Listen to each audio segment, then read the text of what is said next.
Hi అండి, అందరికీ నమస్కారం. నేను మీ వాణిశ్రీని. ఈరోజు స్టోరీ వచ్చేసి మన వ్యక్తిత్వము, మనలో ఉన్న సంస్కారము, మన యొక్క మంచితనము అనేది, మన యొక్క జ్ఞానము అనేది ఇతరులు దొంగలించలేరండి. మన దగ్గర కీర్తిని దొంగలించవచ్చు, మన డబ్బుని దొంగలించవచ్చు, మన సంపదని దొంగలించవచ్చు.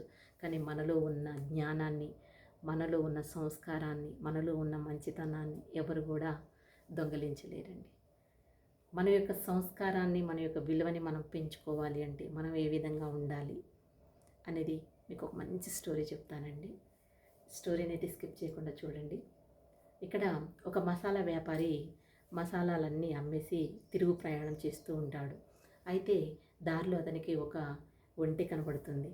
ఆ ఒంటెని ఎలాగైనా కొనుక్కోవాలి, ఆ ఒంటె మీద మనము వ్యాపారం చేయాలని ఆయన నిర్ణయించుకుంటాడనమాట. అయితే ఆ ఒంటె యజమాని దగ్గరికి వెళ్ళి ఆ ఒంటెని బేరమాడతాడనమాట. కొద్దిసేపు బేరమాడిన తర్వాత ఆ ఒంటెని ఈ మసాలా వ్యాపారి కొనుక్కుంటాడు. కొనుక్కొని ఆ ఒంటె మీద ఎక్కి ఇంటికి చేరుతూ ఉంటారనమాట. ఇంటికి వెళ్తూ ఉంటారు. అయితే ఇంటికి వెళ్తున్నప్పుడు మార్గ మధ్యలో ప్రయాణంలో అతను కూర్చున్న సీటు కింద ఏదో శబ్దం రావడం, ఏదో కొంచెం ఒత్తిడిగా లోనవడం, కొంచెము ఇబ్బందిగా ఉండడం గమనిస్తూ ఉంటాడనమాట. వెంటనే ఒక దారి దగ్గర, ఒక నీడలో, ఒక చెట్టు దగ్గర ఆ ఒంటెను ఆపి తన సీటు కింద ఏముందా అని చూస్తాడు. చూసేసరికి అక్కడ ఆ వజ్రాల మూట ఉంటుంది. ఆ సీటు కింద వజ్రాలు కనబడతాయి అన్నమాట. వెంటనే ఆ సేవకుడు అంటాడు మసాలా వ్యాపారితోటి, మనకి జాక్పాట్ దొరికింది, మనం ఇంకా కోటీశ్వర్లు అయిపోయినాము, మనం ఇంకా మసాలా వ్యాపారం చేయాల్సిన అవసరం లేదు అని అంటాడనమాట. కానీ ఆ ఒంటెను కొన్న వ్యక్తి మాత్రము, లేదు లేదు, మనము ఒంటెను మాత్రమే కొన్నాము, మనము ఈ వజ్రాలతోటి మనకు సంబంధం లేదు, కాబట్టి ఈ వజ్రాల మూటని మనము ఆ యజమానికి ఇచ్చేసి వద్దాము పదా అని మళ్ళీ తిరుగు ప్రయాణం అవుతారనమాట. తిరుగు ప్రయాణం అయ్యి మళ్ళీ ఆ యజమాని దగ్గరికి వెళ్ళి, ఈ ఒంటెలో సీటు కింద వజ్రాలు ఉన్నాయి ప్రభు అని ఇచ్చేస్తారనమాట. ఎక్కడైతే ఆ ఒంటెని కొన్నారో ఆ యజమానికి ఆ వజ్రాల మూట ఇచ్చేస్తాడనమాట. ఆయన తిరిగి వజ్రాలు వచ్చేసరికి చాలా సంతోషపడి, మీకు ఇందులో నుంచి ఒక వజ్రం ఇస్తున్నాను, సంతోషంగా తీసుకోండి, మీ నిజాయితీకి మెచ్చి అని అంటాడనమాట.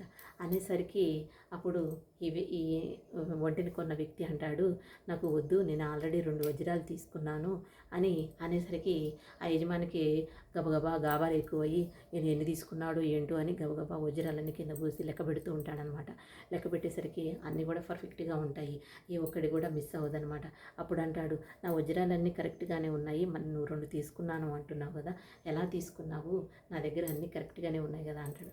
అప్పుడు ఆ వ్యక్తి అంటాడు, నాలో ఉన్న మంచితనాన్ని, నా యొక్క సంస్కారాన్ని, నాలో ఉన్న గుణాన్ని నేను పదిలంగా పెట్టుకున్నాను, నాకు అది చాలు, నాకు మీ వజ్రము ఆశ లేదు, తీసుకునేవాడిని అయితే నేను మీకు అసలు తెలియకుండానే మొత్తం తీసుకుని వెళ్ళిపోయేటాన్ని, అలాంటి వాడిని కాదు, నా యొక్క సంస్కారం అడ్డుపడుతుంది, నాలో ఉన్న మంచితనము నన్ను ఇలానే ఉండనివ్వండి అని చెప్తాడనమాట.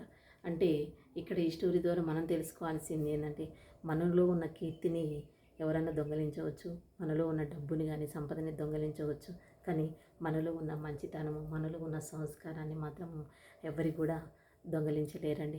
మనం ఏ పని చేసినా కూడా నీతి నిజాయితీగా ఉండాలి, ధర్మంగా ఉండాలి, అప్పుడే మనము సుఖంగా సంతోషంగా జీవించగలము. అంతేలేగాని ఇతరుల సొమ్ముని ఆశించి, ఇతరుల దానిని మనము ఆశపడితే మనము దానికి తగ్గ ప్రతిఫలాన్ని మనం అనుభవించక తప్పదండి. కాబట్టి మనది కానీ వస్తువు మీద మనం వ్యామోహం పడకూడదు, మనది కానీ దానిని మనము దగ్గరికి తీసుకోకూడదు, మనది కాదు అన్న దానిని మనము స్వీకరించకూడదండి. ఎవరి వస్తువు వాళ్ళకే చెందాలి అనే ఉద్దేశంతో ఇక్కడ ఈ మసాలా వ్యాపారి తన నీతి నిజాయితీని ఆయనకి దొరికిన దాన్ని ఇచ్చేశాడు. సో ఏ వ్యాపారంలో కూడా మనము కూడా ఈ మసాలా వ్యాపారిలాగా మనము ఉండాలి. మనం అంతే నిజాయితీగా, నీతిగా, ధర్మంగా బ్రతకాలి. అప్పుడే మనకు అన్నీ సహకరిస్తాయి, భగవంతుడు అన్నీ సహకరిస్తాడు, మనం సంతోషంగా ఉండగలము. ఈ స్టోరీ మీకు నచ్చిందని అనుకుంటున్నాను. ఇట్లు నేను మీ వాణిశ్రీని.